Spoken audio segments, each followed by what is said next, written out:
लेकर हाजिर है हम उर्दू दुनिया का नंबर 1 डिबेट शो। आज का मुद्दा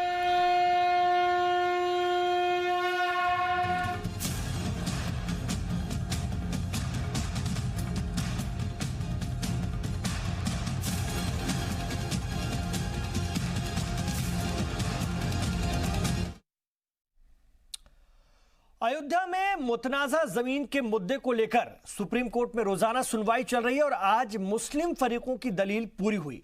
सुप्रीम कोर्ट में मुस्लिम फरीकों के वकील राजीव धवन ने कहा कि हमें 5 दिसंबर 1992 जैसी अयोध्या चाहिए जो बाबरी शहादत से पहले थी। अब 15 और 16 अक्टूबर को हिंदू फरीक अपनी दलील रखेंगे।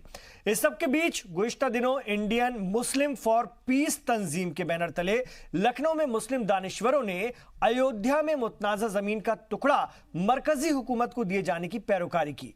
इस तंजीम में मुल्क के बड़े बड़े साबिक ब्यूरोक्रेट और बड़े ओहदों पर फायज रहे मुस्लिम दानिश्वर शामिल हैं। इस तकरीब में अदालत के बाहर अयोध्या मसले का हल तलाशने की पहल पर एक बार फिर जोर दिया गया है। बैठक में बताया गया है कि सुप्रीम कोर्ट में अगर मुस्लिम फरीक जीत भी गए या जीत भी जाते हैं तब भी वो जमीन मंदिर के लिए दे देने की तजवीज रखेंगे, बशर्ते सरकार दीगर मजहबी मकामात की हिफाजत की गारंटी दे। इस मौके पर मुस्लिम बुद्धिजीवियों ने जोर दिया कि मामले का हल कोर्ट के बाहर बातचीत से निकले तो मुल्क और समाज के लिए बेहतर होता। बाबर के जमाने में भी जमीन सरकार की थी, लिहाजा यह जमीन मरकजी हुकूमत को केंद्र सरकार को दे देनी चाहिए, वो इसे जैसे चाहें इस्तेमाल में लाएं। लेकिन लखनऊ में जब यह बैठक चल रही थी तो बाहर कुछ मुस्लिम तंजीमें इंडियन मुस्लिम फॉर पीस की लगातार मुखालफत कर रहे थे। ये लोग नारेबाजी कर रहे थे कि भीतर बैठे लोग दीन से भी गए और ईमान से भी गए।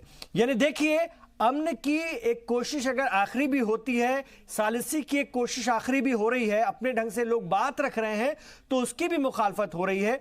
तो यह भी देखने वाली बात है कि वो कौन लोग हैं जो अमन नहीं चाहते, वो कौन लोग हैं जो सालिसी नहीं चाहते, कौन लोग हैं जो पीस नहीं चाहते। इस पर हम बात करेंगे। मेरे 5 सवाल जिनके इर्द गिर्द हमारी चर्चा घूमेगी।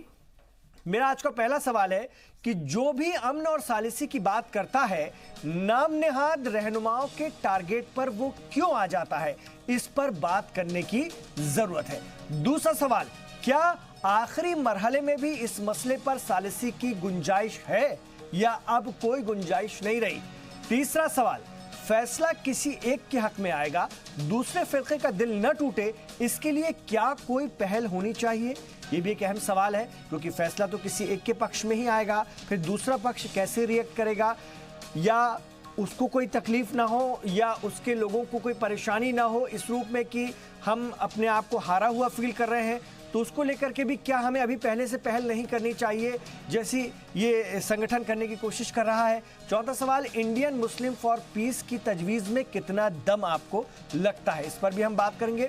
और पांचवा सवाल, क्या फैसले के बाद मरकजी हुकूमत कोई बड़ा किरदार अदा कर सकती है, इस पर भी बात करने की जरूरत है। मैं अदालती कार्रवाई पर बात नहीं कर रहा हूं, ना ही किसका पक्ष मजबूत है किसका नहीं, हम इस पर बात बिल्कुल नहीं करेंगे। कानून अपना काम कर रहा है, अदालत जो फैसला देगी सब कह रहे हैं सबको मान्य होगा। हम बात कर रहे हैं इंडियन मुस्लिम फॉर पीस, जो कि एक कोशिश कर रहे थे कि अभी भी एक कोशिश करके देखते हैं कि सालिसी अगर बाहर हो जाए ताकि दोनों ही समाज अपने आप को ही बड़ा महसूस कर सके, दोनों समाज में संतुलन बना रहे, दोनों समाज के लोगों को और पूरे सामाजिक अगर हम सतह पर देखें तो इस फैसले का बड़ा असर पड़ेगा। इसलिए कोशिश है कि समाज में मजहबी हम आहंगी को और आपस में अमन और शांति को बरकरार रखने के लिए क्यों ना एक पहल की जाए। तो मुस्लिम बड़े बड़े ब्यूरोक्रेट जो साबिक रहे हैं उनकी ये पहल थी। लेकिन मैंने आपको बताया कि जब ये मीटिंग चल रही थी लखनऊ में तो बाहर कुछ लोग विरोध कर रहे थे मुसलमान, और कह रहे थे कि ये लोग ईमान से भी गए और दीन से भी गए। मेरे साथ बहुत खास मेहमान हैं, उनका मैं तारुफ आपसे करवाना चाहूंगा। मैंने अपने साथ सैयद यासिर जिलानी साहब को स्टूडियो में बुलाया है, जो कि मुस्लिम राष्ट्रीय मंच के कौमी तर्जुमान है, भारतीय जनता पार्टी के लीडर हैं, केंद्र सरकार में मरकजी हुकूमत में, आप HRD मिनिस्ट्री में उच्च शिक्षा समिति के मेंबर भी हैं। मेरे साथ इस वक्त विजय कौशिक साहब स्टूडियो में तशरीफ फरमा है। अलग अलग टेलीविजन चैनल्स पर आप इनको देखते हैं, कांग्रेस के लीडर हैं और लगातार कांग्रेस का पक्ष रखते हैं। आप दोनों का स्वागत है। मेरे साथ थोड़ी देर बाद मुफ्ती डॉक्टर साद मुश्ताक हसीरी साहब स्टूडियो में होंगे। मेरे साथ एक और खास शख्सियत हिंदू धर्मगुरु भी मैदान होंगे इस वक्त स्टूडियो में। थोड़ी देर बाद मैं उनका भी तारुफ आपसे करवाऊंगा, लेकिन इस वक्त मैं आप ही के पास जाना चाहूंगा सैयद आसिफ जिलानी साहब। मुस्लिम फॉर पीस, जो कि मुस्लिम दानिश्वरों की साबिक ब्यूरोक्रेट्स की एक तंजीम है, और उसने एक पहल की और एक बैठक की और एक प्रस्ताव रखा कि अभी भी हम सालिसी के लिए कोशिश कर सकते हैं, समझौते के लिए कोशिश कर सकते हैं, ताकि समाज में बड़ा मैसेज जाए और समाज टूटे ना। उसका भी विरोध हो रहा है। ऑल इंडिया ये जो मुस्लिम पर्सनल लॉ बोर्ड है उससे जुड़े हुए लोग भी कुछ बाहर विरोध कर रहे थे। इनका किरदार आप कैसे देखते हैं? एक अमन की अगर कोशिश होती है तो ये वही लोग हैं, और ये तमाम लोग हैं जो कहते हैं कि हम किसी भी फैसले का स्वागत करेंगे, जो भी फैसला होगा, लेकिन अदालत का फैसला है। क्या ये लोग फैसले को मानेंगे, इस तरह के लोग जो अभी भी अमन की कोशिशों को धचका लगाते हैं? देखिए, मैं एक चीज कहूं, जो लोग भी पॉजिटिवली अगर राम मंदिर के फेवर में आके बात कर रहे हैं, मैं स्वागत करता हूं। हमारा संगठन मुस्लिम राष्ट्रीय मंच स्वागत करता है। लेकिन मैं एक बात आपको बता दूं कि इस समाज में एक शुरुआत अगर किसी ने करी, इस तरह के मुद्दों के ऊपर खुल के बात करने की अगर बात किसी ने करी, तो वो हमारा संगठन मुस्लिम राष्ट्रीय मंच है, जो पिछले 10-12 साल से लगातार राम मंदिर के ऊपर पॉजिटिव होके आदरणीय इंद्रेश कुमार के नेतृत्व में मुसलमानों का एक बहुत बड़ा तबका पूरे हिंदुस्तान से सामने आया, और वो जो रवायती और रिवाज वाली जो चीजें चल रही थी, खास करके वो मुस्लिम तबका जो कहीं ना कहीं बड़े बड़े इदारों, बड़े बड़े तथा कथित समाज के बने हुए ठेकेदारों के पीछे चल रहे थे, उनके जो दकियानुसी सोच और सच्चाई से जो अपने आप को हमेशा से अलग रखते हैं, उनके खिलाफ एक आवाज मुस्लिम राष्ट्रीय मंच बन के सामने मेरी आप चूंकि कौमी तर्जुमान, तो ये बताइए, इंडियन मुस्लिम फॉर पीस की जो तजवीज है उसको क्या आप स्वागत करते हैं? उसका नहीं, वो अगर आपको अपनी सियासत नजर आ रही कि सारा क्रेडिट कोई और ना ले जाए?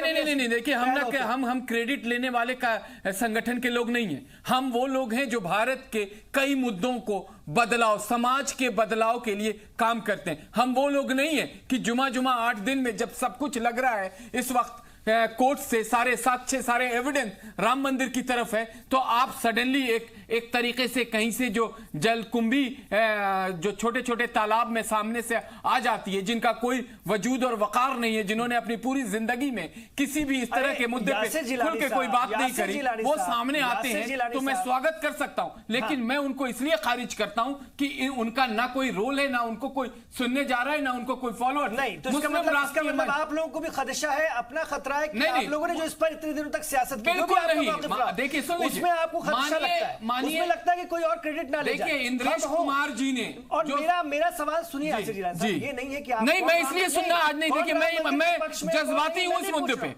इमरान साहब, मैं जज्बाती हूं इस मुद्दे पे, आपको मैं बताऊं। मैं ये नहीं पूछ रहा हूं कि कौन राम मंदिर के पक्ष में और कौन नहीं है, वो अदालत फैसला करेगी। मेरा सवाल ये कि अभी भी अगर अमन की कोई छोटी सी भी कोशिश हो रही है, तो क्या उसको, क्योंकि आप ये देखिए ना, किसी के भी पक्ष में फैसला आएगा, क्या समाज नहीं टूटेगा? क्या समाज में कहीं ना कहीं एक पक्ष का तो दिल टूटेगा ना? कोई तो एक बार फिर कोशिश करके कोई दिल टूटने नहीं जा रहा है। आपको मैं प्रैक्टिकल, मैं इमोशनल आदमी नहीं हूं, मैं प्रैक्टिकल बातों को रखता हूं, करता हूं और साक्ष्य के साथ करता हूं। विजय कौशिक जी हंस रहे हैं आपकी बात। वो उन्हें तो हंसी आएगी, क्योंकि उन्होंने जो बबुल बोया है, उनको आम तो मिलेगा नहीं। हमेशा से बबुल बो के मुसलमानों को एक हाशिए पे रखा, उनको बर्बाद किया। कांग्रेस का ये मूल मंत्र था, उनकी राजनीति। उन्होंने 1935 के मुस्लिम पर्सनल लॉ बोर्ड को 1971 में मुसलमानों की संख्या कितनी कम हो गई कांग्रेस के राज में? पर्सनल लॉ को सुन लीजिए, मैं जिलानी साहब, भाई मुसलमानों पर अत्याचार हो गए तो उनकी आबादी आधी घट गई होगी कांग्रेस राज में। कांग्रेस राज्य में आबादी, आपने उनके आबादी को बढ़ाने पे तो ध्यान दिया,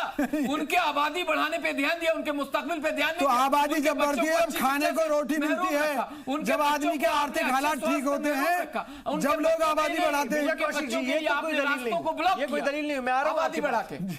जी, देखिए, मैं अभी बात आ रहा था। कौशिक जी, आप अपनी बात रखिएगा, आप बहुत सज्जन व्यक्ति हैं, संजीदगी के साथ डिबेट करते हैं, मैं भी नहीं बोलूंगा जब आप रखना। लेकिन मैं जो लोग ये सामने आए हैं, और जो अमन की बात, अब जब हम पूरे के पूरे प्रोसेस के लास्ट उस पे बिंदु पे खड़े हैं। पूरा का पूरा जो सुप्रीम कोर्ट का प्रोसेस है वो कंप्लीट होने जा रहा है। ये लास्ट हफ्ता है, 17 तारीख को इसका रिजल्ट सामने आने जा रहा है। तो इनके अंदर क्या होता है कि जब हम लोगों ने शुरुआत करी थी और मंदिर की बात कर रहे थे, ये वही लोग हैं, ये वही इदारे हैं जो आज कहीं ना कहीं पॉजिटिव दिखाई दे रहे हैं। मंदिर या मस्जिद की बात कोई कर ही नहीं रहा है, अभी वो तो कोर्ट के फैसले पे। मैं क्या कह रहा हूं, आपका मौकिफ ठीक है, जो भी होगा उस पर मुझे कोई एतराज नहीं है। मैं सिर्फ इतना पूछ रहा हूं कि इंडियन मुस्लिम फॉर पीस जिसकी मीटिंग लखनऊ में हुई थी, उनकी तजवीज में कितना दम है?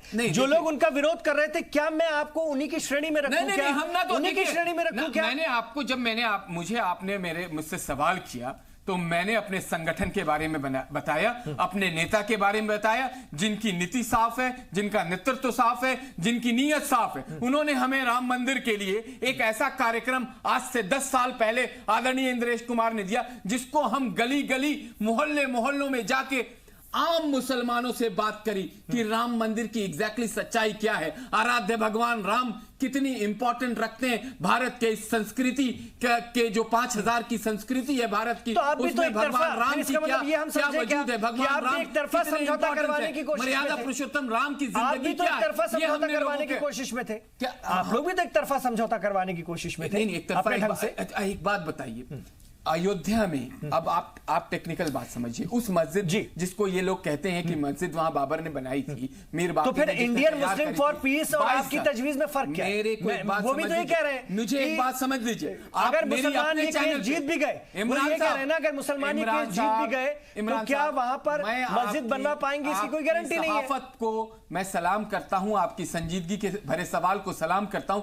आप अपने यहां डिबेट उठा के देखिए कि मुस्लिम राष्ट्रीय मंच के का पार्टिसिपेशन आपके डिबेट में मंदिर को लेके कितनी बार हुआ, और जिस ऑर्गेनाइजेशन का आप अभी नाम ले रहे हैं मैं तो जानता नहीं हूं, क्योंकि आपने 2 4 10 इंटेलेक्चुअल कोई ब्यूरोक्रेट्स हैं जो रिटायर हो चुके हैं, जो इससे पहले बड़े बड़े ओहदे पे रहे हैं। जब आज आपने कहा कि ये डिबेट में बात आ सकती है, तो मैंने जरा उनके बारे में खंगालने की कोशिश करी। मैंने कहा जरा जानूं तो सही कि इन लोगों ने समाज के लिए किया क्या है, समाज में बदलाव लाने के लिए कोई काम अगर किया होता तो इनका कोई नाम होता। इनका विरोध जो इनके लाइक माइंडेड हमेशा से लोग रहे, उन्होंने क्या, हमने तो स्वागत विजय कौशिक जी, हम तो हर मोहब्बत भरी बात को स्वागत करते हैं। विजय कौशिक जी तो फिर ऐसे देखें क्या स्वागत कि यासिर जिलानी जी के संगठन को या यासिर जिलानी जी को इस बात की तकलीफ है कि कोई और भी पीस की बात ना करे, सिर्फ हम ही करेंगे और हम ही सारे समझौते की बात करेंगे। अगर कोई समझौते की बात करेगा तो हम उसका अगला पिछला खंगाल के बताएंगे। ये इसको ऐसे समझे। मैं आपसे सवाल पूछ रहा हूं कि इंडियन मुस्लिम फॉर पीस की तजवीज में आपको कितना दम लग रहा है?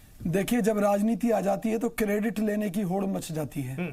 वो तो क्रेडिट आपका भी वही हाल है सर। ना नहीं और सारे आज क्रेडिट लेने का की पहली कोशिश किसने की थी? वो तो हिंदुस्तान का मुसलमान जानता है। ताला किसने खुलवाया था बाबरी मस्जिद का, वो भी हिंदुस्तान का मुसलमान जानता है। और किसके दौरे इख्तिदार में बाबरी मस्जिद की शहादत हुई, वो भी हिंदुस्तान का मुसलमान जानता है। तो क्रेडिट आप किसको देते हैं उसका वो भी हमें पता है। एक फैमिली को कैसे कांग्रेस बचाकर निकालती है और एक दौर के शासन को कांग्रेस के ही उसका जिम्मेदार बताती है, ये भी हमें पता है। मैं अपनी बात कहूं इमरान जी, देखो हम इसे सामाजिक और राजनीतिक नजरिए दोनों से देखेंगे। राजनीतिक नजरिया यह कहता है कि भारतीय जनता पार्टी केवल राम मंदिर के नाम पर राजनीति करती आ रही है, उसे कोई मतलब नहीं है हिंदुओं से, ना किसी मुसलमान से कोई मतलब है, उन्हें केवल अपनी राजनीतिक रोटियां सेकने से मतलब है। यही कारण है कि भाजपा के लिए यह कहा जाता रहा है कि मंदिर वहीं बनाएंगे लेकिन कोई डेट नहीं बताएंगे। ये चाहते तो अध्यादेश लाकर राम मंदिर बनवा सकते थे, लेकिन नहीं। ये एक माहौल को इतना गर्म किए दे रहे हैं, इतना गर्म किए दे रहे हैं। अब अगर हम न्याय की बात करें तो सुप्रीम कोर्ट भी मुसलमानों से उनका हक तो नहीं छीन सकता, क्योंकि जो जमीन दस्तावेजों में जिनके नाम बोल रही है, या तो वो अपनी मर्जी से। मैं ये कहना चाह रहा हूँ कांग्रेस, मैं ये कहना चाहती कांग्रेस राम मंदिर के मुद्दे को आप बताइए। भाजपा शांति से निपटने नहीं देना चाहती, और मैं तो देश भर के मुसलमानों से हाथ जोड़कर निवेदन करता हूँ कि इस मुद्दे को खत्म कीजिए, मंदिर बन जाने दीजिए, वरना ये भाजपा हिंदू मुस्लिम दंगे करा देगी इसकी आड़ में। आपने कहा था ना आप बीच में नहीं बोलेंगे अभी। मुझे ये बताइए, आप बीजेपी पे इल्जाम लगाने से पहले बताइए कि इंडियन मुस्लिम फॉर पीस के लोगों की इस तजवीज में, इस प्रस्ताव में कितना दम आपको लगता है? मैं तो ये कहता हूं, नहीं लगता, ये बताइए। मैं तो ये कहता हूं कोई भी संगठन अगर शांति से इस मामले का निपटारा करने की बात कहता है तो हमें सबको उसका स्वागत करना चाहिए, और मैं भी करता हूं। अगर इस मसले का हल आपसी मिल बैठकर प्यार से भाईचारे से निपटता है तो सबसे ज्यादा खुशी कांग्रेस पार्टी को होगी, हमें होगी। तो कांग्रेस को चाहिए ना मुस्लिम तंजीमों को समझाए इस बारे में, कम से कम वो भी तो अमन के लिए अपनी पहल करे ना। जो ऐसा लगता है कि मुसलमान की बात मुझे एक चीज बताइए, अगर समझाए, अगर कांग्रेस को समझाए, उससे जुड़े लोगों को समझाए। कांग्रेस में की तो पकड़ है ना उनमें, कांग्रेस को ऐसा लगता है ना। देखिए हालात ये हैं कि आज मान लीजिए कांग्रेस सत्ता में नहीं है तो जिलानी जी भी कह रहे हैं कि देश के मुसलमानों के साथ ये कर दिया कांग्रेस ने, वो कर दिया।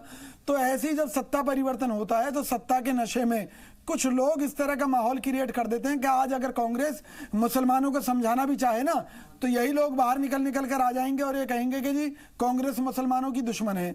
तो जो सत्ता में बैठे हैं आज, मोदी जी मुसलमानों का विश्वास जीतने की बात करते हैं, तो उन्हें चाहिए कि जितनी भी मुस्लिम संस्थाएं हैं उन्हें बुलाएं, हिंदुओं की संस्थाओं को बुलाएं और मिल बैठा कर समझौता करा दें। दिक्कत क्या है? या देश के मुसलमानों ने मोदी जी को नकार दिया है, या तो ये मान लें कि जी देश के मुसलमान मोदी जी की बात नहीं मानते, और मानते हैं तो मोदी जी से बढ़िया शख्सियत कौन होगी, अमित शाह से बढ़िया शख्सियत कौन होगी? अच्छा, उनके लिए ये क्या दोनों पक्षों को बुलाकर कहेंगे ठीक है निपटा दे। आपने कोस दिया, वजीर आजम को भी कोस दिया, एक पार्टी को कोस दिया, मैं समझ गया। लेकिन जो भी अमन और सालिसी की बात करता है, नाम नेहाद मुस्लिम रहनुमा, उसको टारगेट पर क्यों ले लेते हैं? ये मीटिंग जब लखनऊ में चल रही थी अमन की कोशिश, देखिए मुसलमानों में भी दो पक्ष हैं। सुनिए, बाहर नारेबाजी मुसलमान ही कर रहे थे कि तुमने अपना दीन अपना ईमान बेच दिया है, तुमने समझौता कर लिया, तुमने बाबरी मस्जिद बेच दी, इस तरह की बाहर नारेबाजी कर रहे थे। तो कांग्रेस की नजर में वो लोग कैसे हैं? इमरान जी, इसकी आप सच्चाई समझिए। मुसलमानों में भी दो ग्रुप हैं। एक वो ग्रुप है जो भाजपा के कहने से इस मामले में तिल्ली लगाए रखना चाहता है, माहौल को खराब करे रखना चाहता है। भाजपा से जो जुड़े हुए लोग हैं, जो मुस्लिम समाज में जो जुड़े हुए लोग हैं, और एक वर्ग ऐसा है जो ये चाहता है कि इस पर राजनीति ना हो, इस मुद्दे पर, और आपस में मिल बैठकर ही निपट जाना चाहिए। तो कांग्रेस पार्टी भी इस बात की पक्षधर है कि संविधान के मुताबिक इस मामले का निपटारा हो, या फिर ये लोग आपस में मिल बैठकर जो भी डिसीजन ले उसे पूरा देश स्वीकार करे, पूरा समाज स्वीकार करे। कांग्रेस ये कहती है कि आपके जो आराध्य हैं मर्यादा पुरुषोत्तम राम, आप उस पे एक तरीके से लोगों को लाके उन पे बहस करें, उन पे मामला तय हो, तब जाके कोई बहस की बात ही नहीं है। अगर मैं ये कह रहा हूं, ये कांग्रेस की सोच है क्या? ये कांग्रेस सीधी सी बात ये कहती है कि ये जो देश है ये मर्यादा पुरुषोत्तम राम को कुछ नहीं मानती है, कुछ नहीं मानती, सिखों का भी है, ईसाइयों का भी है। अगर कोई दो पक्षों में झगड़ा है और वो आपसी में, अरे वहाँ दो पक्षों के झगड़े की बात नहीं, वो आराध्य राम की बात है, मर्यादा पुरुषोत्तम राम की बात है। वहाँ एक मर्यादा पुरुषोत्तम जी के बारे में क्या जानते हैं? अरे आप जितना नहीं जानते उससे ज्यादा जानते भाई साहब बता दीजिए। अरे 2 चौपाई आप रामायण के आप कर रहे हैं, आज इसी बात पर चर्चा कर लो। 2 चौपाई आप बता दो रामायण की, मैं आपको बताता हूँ। भारतीय जनता पार्टी को हिंदुत्व की परिभाषा नहीं मालूम, भगवान श्री राम के बारे में नहीं मालूम,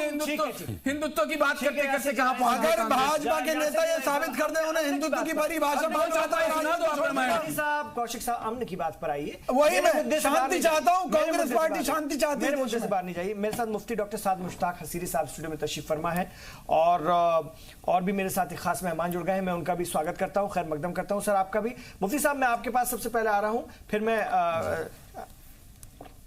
एच.एस. रावत जी के पास जाऊंगा। एच.एस. रावत जी मेरे साथ बहुत दिनों बाद आए, बहुत शुक्रिया एच.एस. रावत जी, आपने वक्त दिया। हिंदू धर्म गुरु हैं, हमारे साथ हैं। और मुफ्ती साहब मैं आपसे जानना चाहूंगा, आप बड़े इस्लामिक स्कॉलर हैं, और अमन की बात एक बार फिर कुछ लोग करने की कोशिश कर रहे हैं। इस्लाम और मुसलमान ही उसका विरोध करने के लिए बाहर नारेबाजी कर रहे थे, ठीक है? तो इसको कैसे देखा जाए? क्या अमन की पहल आखिरी मूवमेंट तक नहीं होनी चाहिए, जैसा कि कुछ मुस्लिम दानिश्वर सोच रहे हैं?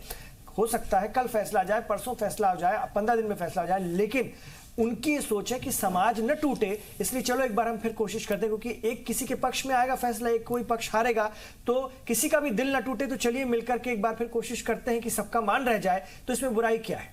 जी, सबसे पहले तो मैं ये अर्ज करूंगा कि बाबरी मस्जिद का मसला बहुत अब घिसा पिसा सा हो गया, बहुत पुराना हो गया, ये मुद्दा बहुत बड़ा अहम नहीं रह गया है। लेकिन इस इश्यूज को बनाए रखना ये माहौल को गरमाने की बातें हैं और उससे अलावा उसके ज़्यादा बहुत कुछ नहीं रह गया है। और इस वक्त जो है सिर्फ यही नहीं कि हिंदुस्तान की मेजोरिटी या यहाँ जो लोग हैं वो इस बात को समझ रहे हैं, बल्कि बैन अवी तौर पर जो पूरे इंटरनेशनल लेवल की जो पॉलिटिक्स है वो भी इस बात को समझ रही है कि इसमें क्या है क्या नहीं है।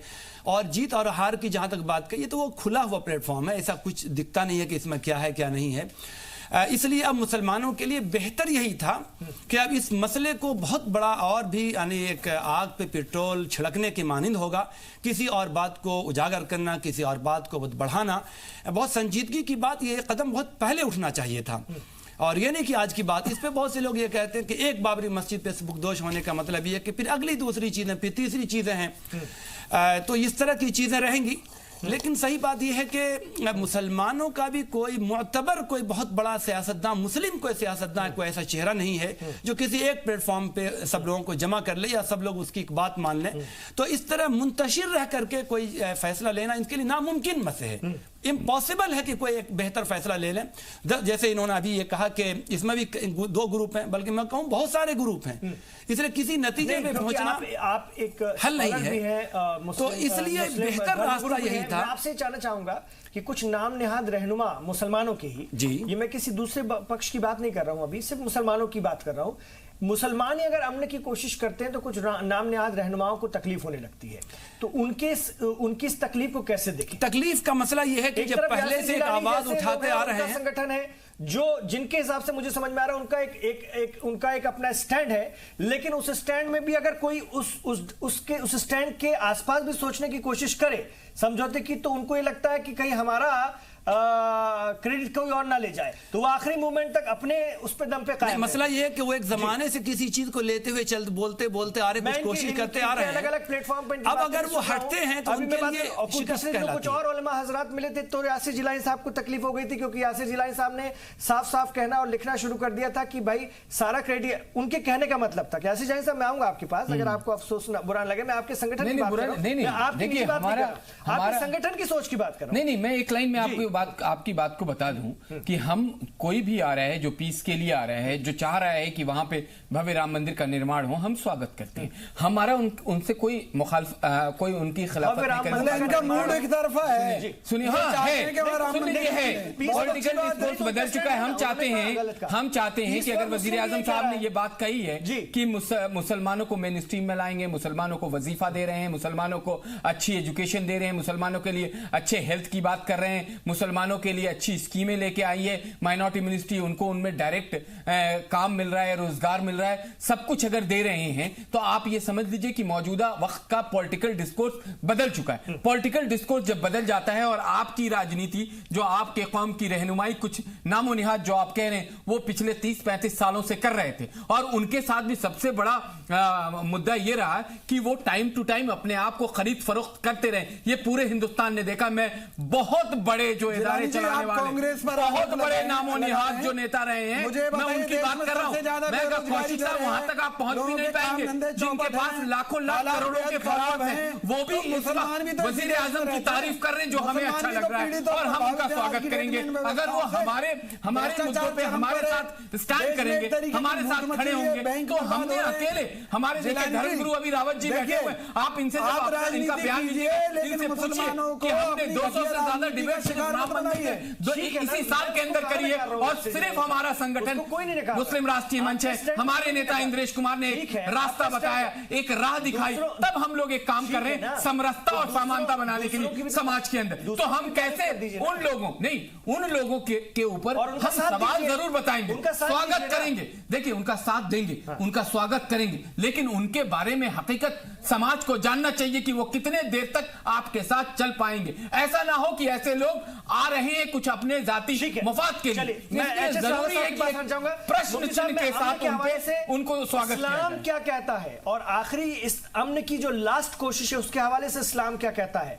मैं आपसे जरूर समझूंगा कुरान की रोशनी में। लेकिन मैं एचएस रावत साहब के पास आ रहा हूं, क्योंकि रावत साहब क्या आखिरी मरहले में भी इस मसले पर सालिसी की, समझौते की कोई गुंजाइश आपको दिखती है? इमरान जी, पूरे वर्ल्ड का जो इतिहास है वो इस बात को मानता है, चाहे वो क्रिश्चियनिटी का इतिहास है और चाहे वो बाबर नामा का इतिहास है, वो सब कहते हैं कि राम मंदिर था, क्योंकि इतिहास को आप तो झुटला सकते नहीं है। जब कांग्रेस, एक मिनट सुनो, मेरा विषय नहीं है वो। कांग्रेस सरकार ने जब सोमनाथ मंदिर आखिरी मरहले में आपको लगता है इसमें मैं उसी पे आ रहा हूं जी, इस बात का है कि फैसला वो राम मंदिर के फेवर में आने वाला है, और उससे बेटर यह है कि अगर हिंदू और मुसलमान बैठ करके, और मुसलमान भाई जो सुन्नी वक्फ बोर्ड है या पर्सनल लॉ बोर्ड है वो बैठ करके वो तय कर लें इस बात को, तो मुझे लगता है इस देश के भाईचारे के लिए, हिंदू मुसलमान की एकता के लिए, और जो आपस में जो द्वेष फैला हुआ है उसको खत्म करने के लिए, उस जहर को खत्म करने के लिए राम मंदिर एक ऐसा भव्य बन जाए और उसमें हिंदू मुसलमान में भाईचारा इतना शानदार बन जाएगा, गंगा जमुना तहजीब ऐसी बन जाएगी जो पहले कभी होती थी। साहब लेकिन सुनिए ना, इस मामले में फरीक जो है मुस्लिम पर्सनल लॉ बोर्ड, उन्होंने क्या कहा कि हमें जो ये विवादित जमीन है, मुतनाज़ा जमीन है, उसको छोड़ना मंजूर नहीं है।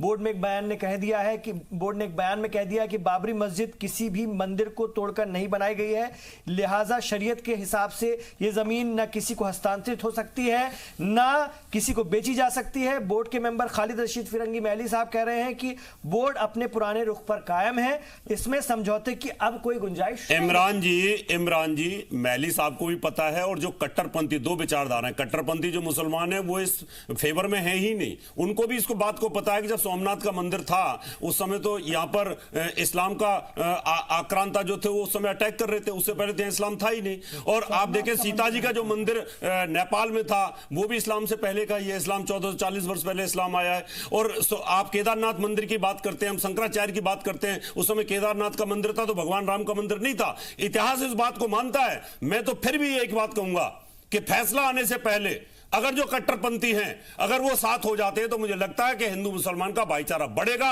और फैसला हिंदू के फेवर में आया और बनाना हम लोगों ने शुरू कर दिया तो मुझे लगता है ये आपस की लड़ाई और द्वेष बढ़ना शुरू हो जाएगा, जो देश के हित में अच्छा नहीं है। मैं अभी भी उनको समझाने की पूरी कोशिश कर रहा हूं। रावत साहब, आप ऐसा नहीं कह सकते इस रूप में कि द्वेष बढ़ना शुरू हो जाएगा। बढ़ेगा नहीं, मुसलमान भी तो ये कह रहे हैं ना कि कोर्ट का जो फैसला आएगा उसको स्वीकार। मैं कहता हूं कोर्ट का फैसला बाबरी मस्जिद के फेवर में आ गया तो हम कैसे मान लेंगे उस बात को? हमारी आस्था का मामला नहीं मानेंगे और आगे फिर सरकार के सामने जाएंगे। भाजपा का असली चेहरा है, फैसला आया नहीं है, लेकिन इस तरह से आप नहीं कह सकते। नहीं कह इसलिए नहीं सकता, मेरी आस्था का मामला है, 100 करोड़ हिंदू की आस्था का मामला है। अगर सुप्रीम कोर्ट मान लो बाबरी मस्जिद के फेवर में देता, मैं कैसे मान लूंगा उसको? मैं उस बहस को लेकर बैठा ही नहीं हूं रावत जी, मैं उस बहस को लेकर बैठा ही नहीं हूं। मेरा तो बहस ये है और मेरी तो गुंजाइश ये है कि एक बात जो निकलकर सामने आई है, अमन की आखिरी कोशिश, उस पर क्यों ना एक कोशिश है, और उस पर मुसलमानों को इतनी तकलीफ क्यों है? मैं बाकी पक्ष की या बाकी फरीकों की बात इसलिए नहीं कर रहा हूं क्योंकि मुसलमान ही जब इस पर इतनी तकलीफ जता रहे हैं तो बाकियों का तो सोचना फिर बेकार है, या उनके बारे में सोचना कोई बहुत अच्छी बात नहीं है।